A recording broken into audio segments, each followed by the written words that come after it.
Nous, les personnes grosses, on représente environ 1/6 de la population. Pourtant, le monde n'est jamais pensé pour nous. Les assises dans leur ensemble, c'est un vrai problème.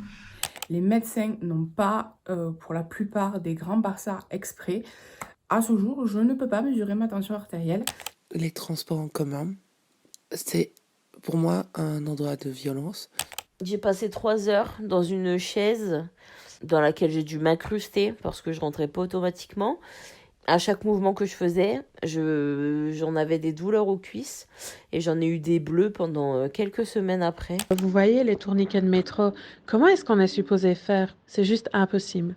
Donc au final, je suis obligé d'acheter des billets en première classe, donc forcément plus cher. Le classico, j'ai failli rester coincée, bloquée dans les WC du train. Je peux pas improviser un restaurant parce qu'il y a une chance sur deux pour que je puisse pas circuler dedans ou m'y installer sans avoir mal.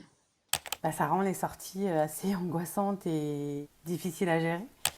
Je pense que les gens n'imaginent pas à quel point le monde peut être excluant avec les personnes grosses. Ce qui est une évidence pour vous, nous, on doit l'anticiper tout le temps. Alors en attendant que le système change et que les pouvoirs publics prennent de vraies mesures face à l'indifférence, on est obligé de se bricoler des solutions. Des freins de grande taille par ici, des sièges confortables par là. Le bouche à oreille et le partage d'expériences deviennent notre seul moyen de survivre au monde. Alors on a eu envie de le faciliter en créant un outil, Fat Friendly, une cartographie de l'accessibilité et de la bienveillance des espaces. Un outil collaboratif qui fonctionne comme les sites de recommandation ou d'avis, mais conçu par nous et pour nous. Pour redonner le droit aux personnes grosses d'occuper l'espace qu'elles sont légitimes d'occuper. Parce qu'on n'est plus OK de subir sans réagir. Parce que le monde est à toutes et tous, et que d'aller au cinéma, au resto, s'habiller, recevoir des soins respectueux, s'asseoir dans les transports en commun et j'en passe, ne devrait jamais être un privilège. Alors cet outil, on l'a rêvé, on l'a pensé, mais on a besoin de vous pour le créer.